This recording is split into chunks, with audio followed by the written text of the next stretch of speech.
Good morning, Patreon subscribers. We'll start at the $yen and we can see how we're below monthly pivot, and we'd actually started the month below the monthly pivot. So because we're below that, we have to target support.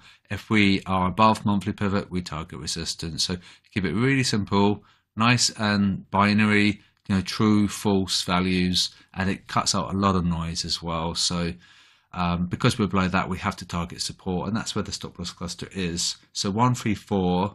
You want to keep an eye on that, okay? One above is at 135.60. They have gone long and the sellers are in control. We have flipped over, which is very interesting. And they might buy this dip. If they buy it, then we'll definitely come down to test that double support. It's a double support because you've got technical and you've got liquidity. So it could be a liquidity probe and a technical bounce. So be very careful there. And do need to know about risk management as well. You need to know what size that you're using according to your account. If you've got any questions at all, you've got to let me know. It's really important that I keep you in the Patreon service.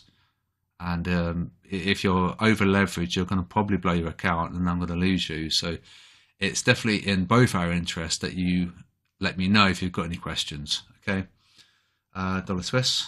This is probably, well, we were saying how we were going to need to target support because we're below the monthly pivot. Like I said yesterday, one below is at what, 93.40, 94.30, right? So there's 90 pips there, and there's a sell here, and they've gone long, so we should be coming down to get that. We could probably come down here, to be honest with you. It's a long way, but we have to think logically, below monthly pivot, we have to target support.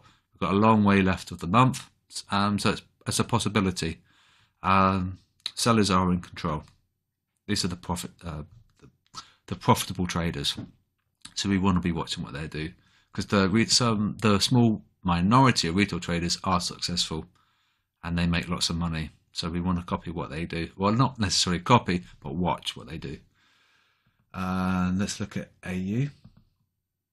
NU is actually going pretty roller coaster. The one above is 85.50. One below is large. It's 67.65. They've sold it here. Can you see? Because the 50% there, and the buyers are in control. We are a buy here. Let's look at EU. Hopefully these videos are useful.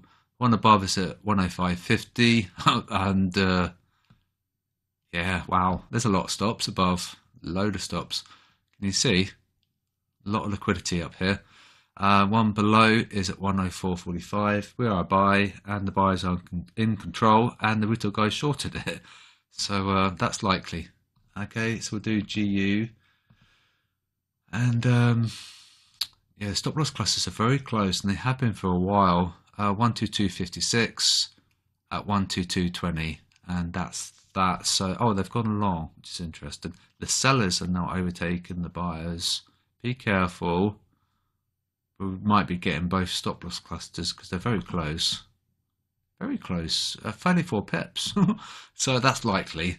And then that's it. Yeah. So yeah, maybe we can just look at NU actually. I was looking at this earlier. Look at that move. One above on NU is 64.10. And the one below is at 63.50. Note with the monthly pivot. Note that there's lots of liquidity above, and then there's MR1, which I think is possible because we're above monthly pivot. So we have to keep it nice and simple. Let me know if you've got any questions. I will not mind at all. Please let me know if you've got any queries whatsoever, and I'll be right there. And that's what I'm here for. I'm here to help you. And ideally, the end goal is that you become confident and self-sufficient and self-reliant. And then, then I've taught you how to trade, and then, you could leave the service if you wanted to, but if you wanted to remain, that's fine because we've got a great community, and we can also bounce ideas off each other. So this is the reason why I'm not really stipulating TP and SL, because I want you to think for yourselves and to, become better traders. You don't really want to be spoon-fed, and I don't think that's a good way to teach people.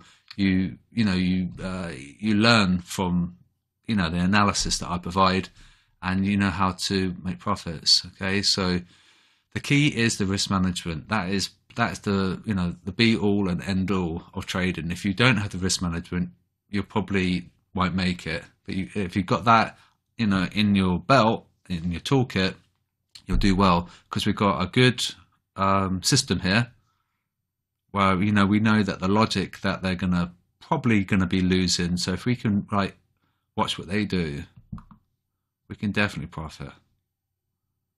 You know, if we had a 50% crossover here on NU, that's a 200 pip move. That's enough for a fortnight. If you're positioned correctly, that's nearly a month's trade. If you've got a decent size on that, as long as you're respecting your account and your risk to account, just that one trade alone been pretty decent, right? And we are a buy here at the big picture. So I'm going to do a video on the FX as SI indicators now, and I wish you a great weekend. And we're going to have some COT data for Monday as well, which will be interesting.